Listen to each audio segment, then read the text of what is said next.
Hello, udah lama banget nggak bikin video, 3 sampai 4 bulan mungkin ya. Eh, Alasannya masih sama, bikin video sekarang juga karena masih gabut, nggak ada kerjaan, terus susah tidur, nggak ada teman ngobrol, pengen ngomong, ya udah jadi kayaknya enakan bikin video deh, gitu.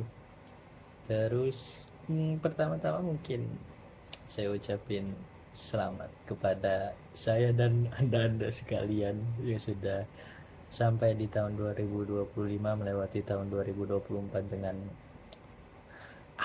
gitu. Walaupun dengan terengos-ngosan. Apa itu terengos-ngosan? Nah, tapi ya kita udah sampai di sini sekarang gitu. Jadi I'm proud of me. So I hope you too. Seharusnya kalian bangga sudah melewati tahun 2024 kemarin dan sampai di titik ini. Jadi selamat sekali lagi. Ya ada beberapa hal yang mesti disampaikan lah di dalam video ini, so enjoy. Dan kita mulai aja mungkin ya dengan intro yang seperti biasa. Selamat datang di Tranquility, bukan siapa-siapa.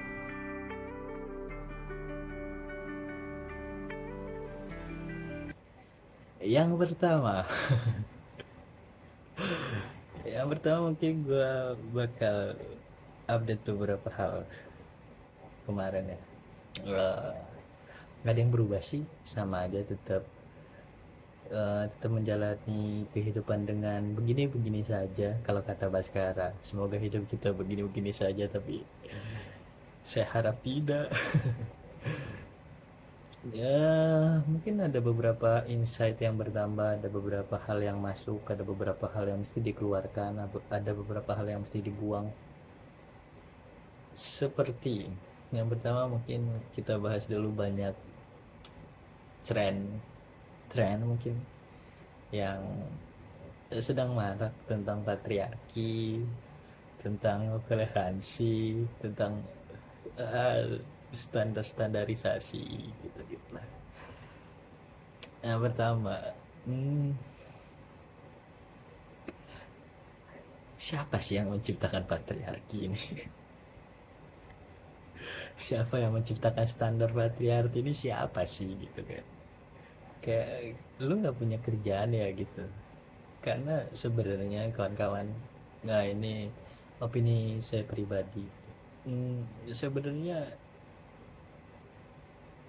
suatu hal yang sangat-sangat gratis selain oksigen di bumi ini. Oksigen aja dijual. Ada rasa cinta gitu. Jadi kalau rasa cinta itu ada standarisasinya gitu. Jadi bukan hal yang gratis lagi namanya. Sudah menjadi patokan yang mesti dicapai gitu, kayak walaupun standarisasi orang beda-beda katanya, kayak mungkin tipe orang beda-beda, mungkin cara orang berperilaku beda-beda. Nah, justru karena mereka berbeda-beda, kenapa harus ada standarnya gitu? Dari situ aja udah nggak make sense menurut saya. Menurut gua, kenapa pakai saya? Menurut gua, karena iya, pikiran orang dan pikiran orang satu dan pikiran orang lainnya ya beda gitu, dan cara perlakuannya beda, latar belakang mereka dididiknya dengan beda. Terus kenapa harus ada standar yang mematoki hal itu gitu? Patriarki di sini, sepengetahuan saya, menjadi patokan standar gitu. Kayak kayak patriarki itu mm, kayak gini loh gitu, maksudnya nggak boleh kayak gini, nggak boleh kayak gitu. Kalau udah melewati kayak gini menjadi patriarki namanya, bla bla bla gitu. Kayak rame kemarin, istrinya nyantongin ya, garis bawahi kata centong, atau mengambilkan nasi untuk suaminya itu menjadi standar patriarki. Jadi lo itu kan gitu rasa cinta, bukan suatu job desk. Sebenarnya saya bukan membela kaum laki-laki ataupun perempuan di sini. Saya membela orang-orang yang masih memiliki akal pikiran sehat aja gitu. Karena sebenarnya kawan-kawan, satu hal yang mesti digaris bawahi dan harus dispesifikasikan lagi deh. Kalau entah itu laki-laki ataupun itu perempuan, kalau dia tahu kodratnya, tahu oh gue dilahirkan sebagai laki-laki ataupun gue dilahirkan sebagai perempuan, itu namanya kodrat gitu kan.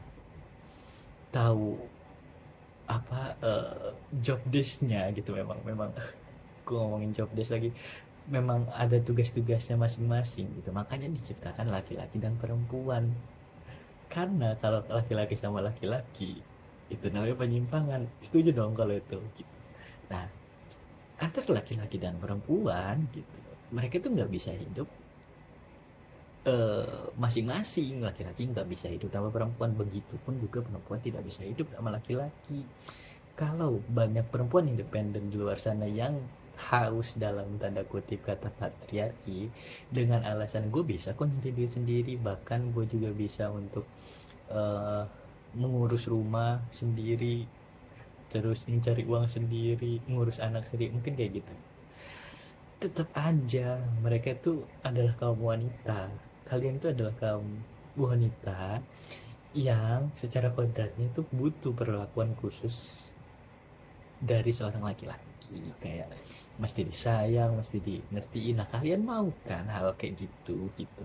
Begitupun laki-laki, bukan soal tentang oh lu harus ngurus ini harus ngurus itu, enggak gitu. Bukan soal tentang laki-laki yang mesti bekerja doang dan perempuan ini di rumah, bukan kayak gitu gitu.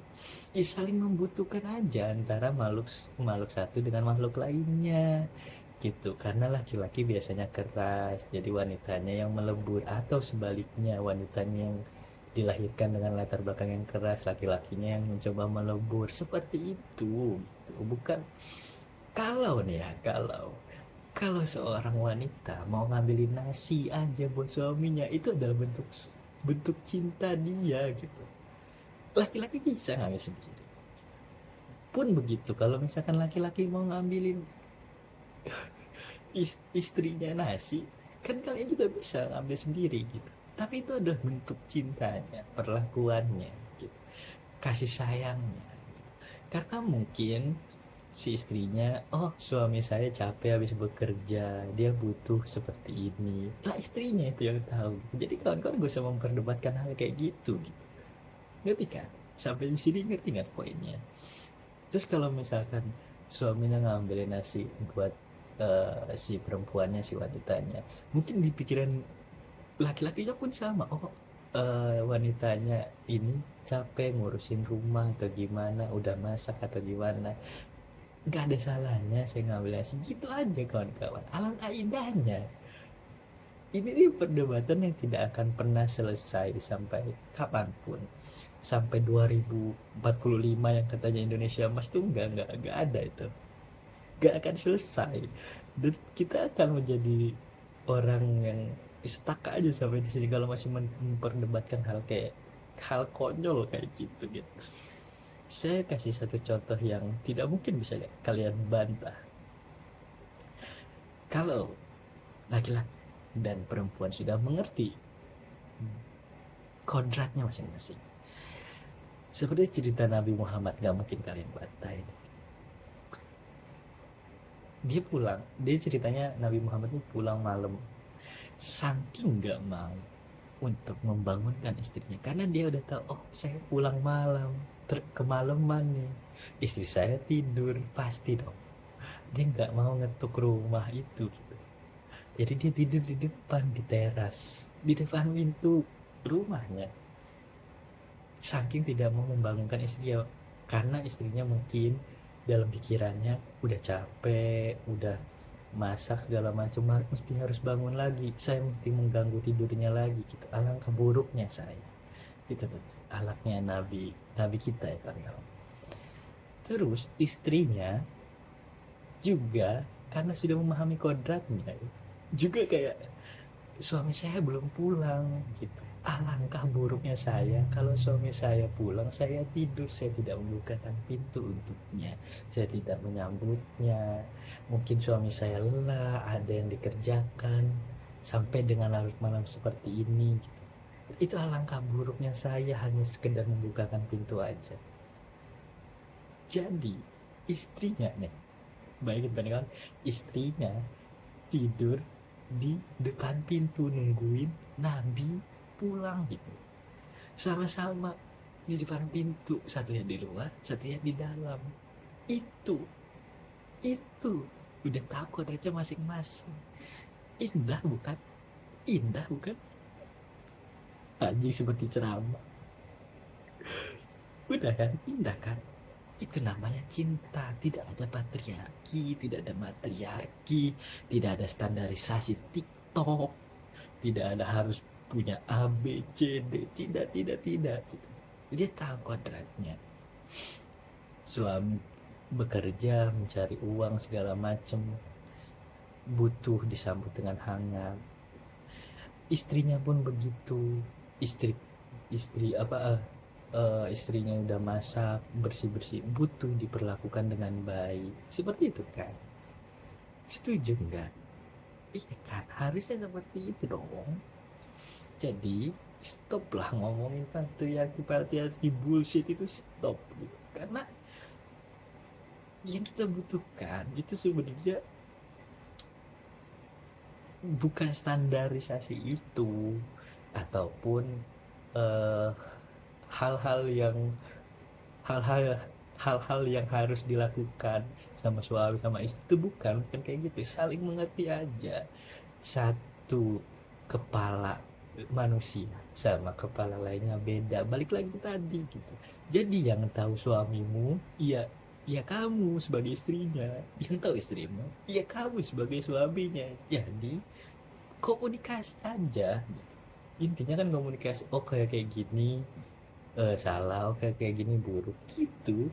Udah, apalagi gitu. Sesimpel itu. Jadi kalau kalau kalau masih ada yang memperdebatkan hal itu, gue nggak tahu lagi sih mesti ngomong apa. Gitu ya mungkin ya. eh Pembahasan malam ini yang berkecamuk di dalam mata gue tuh kayak gitu, kayak nggak ada loh wanita yang tidak membutuhkan laki-laki, begitupun laki-laki tidak ada yang tidak membutuhkan wanita gitu. Di dalam hati kecilnya pasti membutuhkan hal-hal kayak gitu. Jadi stop berbicara patriarki, matriarki, atau hal-hal bullshit lainnya gitu. Nikmati saja cintamu tanpa harus ada standar-standarisasi dari orang lain. Kalau kalian beneran sayang, kalau kalian beneran cinta sama pasangan kalian, gak usah ngikutin apa kata orang itu. Yang tahu diri kalian dan tahu rumah tangga kalian adalah kalian gitu. Jadi udah gitu. Kalau suaminya setiap hari minta dimasakin tempe, ya udah nggak usah eh, ngikuti standar-standar orang yang oh gua harus masak ini. Enggak, suaminya udah seneng dimasakin tempe, suami sudah, kecuali dia request ya. Suaminya sudah bangga punya kamu dan kamu juga bangga punya suamimu gitu ya. Gak ada yang kurang di situ. Yang mesti dijaga kan adalah hubungannya gitu, bukan harus ini.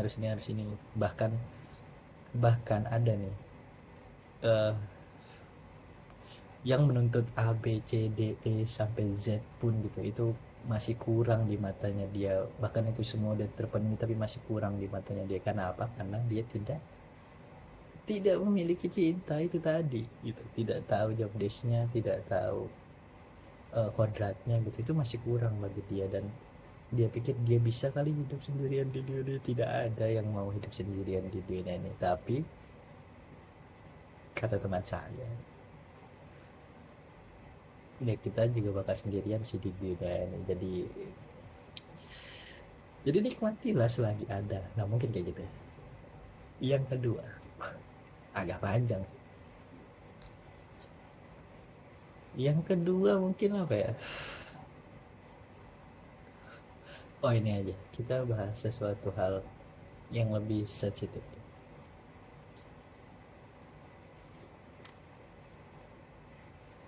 Gue udah banyak ngomong ini sama teman-teman gue, tapi kayaknya gue harus ngasih hari. Jangan menyerah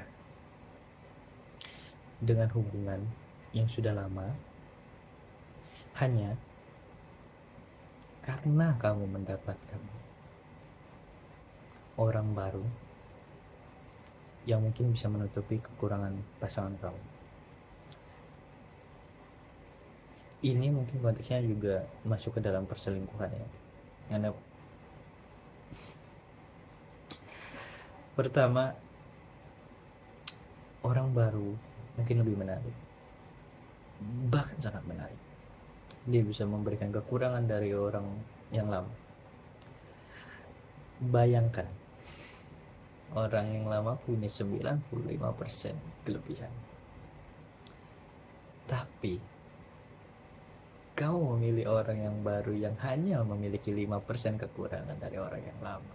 Di 90%-nya masih 50-50, belum tentu kamu bisa mendapatkan pasangan kamu yang sudah berjuang sama kamu dari awal sampai akhir, sampai di titik ini mungkin gitu, belum sampai akhir, sampai di titik ini sudah memberikan semuanya, hampir semuanya, almost kayak 90% kamu udah tahu semuanya, tapi ada 10% atau 5% gitu yang menurut kamu ada kurangnya nih dia gitu. Terus kamu mencari orang yang baru yang bisa memberikan kamu 10% itu. Nah, kamu meninggalkan orang yang lama. Itu kan bodoh ya. Belum tentu lu bisa mendapatkan 90% dari orang yang baru ini gitu. Orang yang lama ini mungkin hanya kurang ganteng aja gitu. Kurang kurang soft spoken mungkin gitu. Tapi kamu bisa mendapatkan kegantengan itu dan uh, apa soft spoken itu di orang yang baru. Tapi orang yang lama tidak pernah memukul kamu, tidak pernah mencaci maki kamu, tidak pernah baiklah pokoknya gitu. Hal-hal yang menyangkut kehidupan kamu selalu dia perjuangkan. Orang yang baru, dia mungkin menang ganteng sama soft spoken aja, mungkin bisa jadi kamu di KDRT nanti, atau mungkin bisa jadi sebelum kamu menikah juga sudah dipukuli atau gimana. Kita nggak ada yang tahu. Jadi it's a fucking gambling man.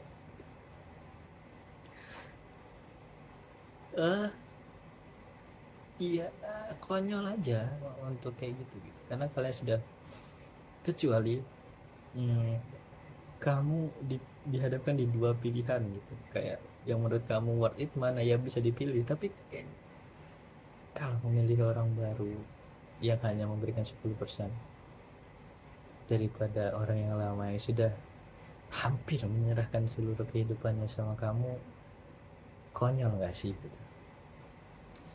Jadi poinnya adalah berjuanglah kawan-kawan yang lagi di masa-masa sulit, kayak misalkan kesulitan finansial sama pasangannya, kesulitan restu, mungkin kesulitan hal-hal yang lainnya, mungkin kan banyak cobaannya, kita nggak bisa pukul rata itu semua. Satu pasangan sama pasangan lain banyak cobaannya dan yang beda-beda pastinya gitu. Jangan menyerah aja gitu, jangan menyerah dengan ya sudah deh gitu, sama ini aja yang mungkin bisa mendapatkan lebih baik, belum tentu kawan-kawan gitu. Ya jangan berpikiran bahwasanya sesuatu yang baru bisa menggantikan 90% yang lama, bahkan menggenapkan menjadi 100 gitu. Kamu berharap kayak gitu kan? Kamu berharap bahwasanya 10%-nya dia itu bisa menggenapkan 90% yang lama. Oh, belum tentu. Itu matematikanya aja nggak bisa kayak gitu. Tapi kamu menyerahkan kehidupan kamu gitu sama orang yang baru. Ya yang ada nanti ya penyesalan gitu. Jadi sebelum hal itu terjadi, ya jangan menyerah aja gitu. Terus aja lanjut jalan dengan pilihan yang menurut kamu benar-benar worth it gitu, untuk oke, gue sama dia gitu, karena ini sampai di titik dimana kamu berasa bahwasanya ini sudah dipaksakan, kayak misalkan eh, hal-hal yang mungkin menyangkut untuk sesuatu ke depannya tapi dianya tidak berubah atau bagaimana gitu. Dan kamu terus memaksakan itu terus, nah sampai di titik itu boleh deh gitu kamu memutuskan untuk break sejenak dan memutuskan untuk mencari mulai dari nol lagi. Itu ya keputusan yang mungkin masih bisa dibilang bijak gitu, tapi jangan moro-moro gitu, apa ya, buru-buru gitu untuk memutuskan hal itu juga gitu. Karena people change kan. Eh, hari ini gue ngomong kayak gini, besok mungkin omongan gue bakal berubah gitu. Begitupun dengan orang lain, people change, kayak eh, pasti bertumbuh gitu. Seiring berjalannya waktu kita mendapatkan insight baru, banyak yang mesti dikeluarkan. Itu tadi, orang pasti berpikir dan bertumbuh. Nah kecuali orang yang nggak mau diajak bertumbuh bareng gitu, ya kamu menyerah akan hal itu, ya it's okay gitu. Tapi jangan pernah sesali hal itu, karena itu akan menghambat kamu untuk kedepannya, untuk mencari sesuatu yang menurut kamu lebih bisa diajak berkembangnya gitu. Itu kalau kalau kamu menyerah kalau kamu move tapi kamu masih menyesali hal itu, kayaknya kamu belum move deh. Jadi move-nya secara dipaksakan juga. Jadi uh, ya tetap semangat aja buat ngejalanin ini semua ya gitu, kawan-kawan yang lagi kesulitan finansial, mungkin yang lagi kesulitan restu, mungkin tetap semangat aja gitu sampai benar-benar stuck gitu. Ini enggak jalan nih beberapa bulan, beberapa tahun bahkan gitu, ini enggak worth untuk dijalani gitu. Jadi ya we must go on dan mulai lagi dari nol gitu. Itu aja sih. Mungkin dua hal itu ya, udah panjang banget 21 menit anjing ngomong ngelantur dan ngebahas sesuatu hal yang aneh. Jadi ya semoga di tahun 2025 ini kita bisa jadi orang yang lebih baik lagi, bisa berpikir lebih jernih lagi, bisa lebih dewasa lagi, bisa lebih bijak menyikapi hal-hal yang dasar gitu. Ayolah kita berkembang, ngapain sih ngeribetin hal-hal yang sensasional dan pemikiran-pemikiran yang membawa kita ke alam bodoh itu gitu. Full dulu kalau kata Rocky Gerung. Segitu aja kali ya mungkin kawan-kawan. Jadi kalau gue gabut, kalau misalkan gue sulit tidur dan pengen ngomong, mungkin bakal bikin video lagi. Gue sedih tunggu mungkin kalau ada yang nunggu. Oke, gitu aja kawan-kawan. Siap.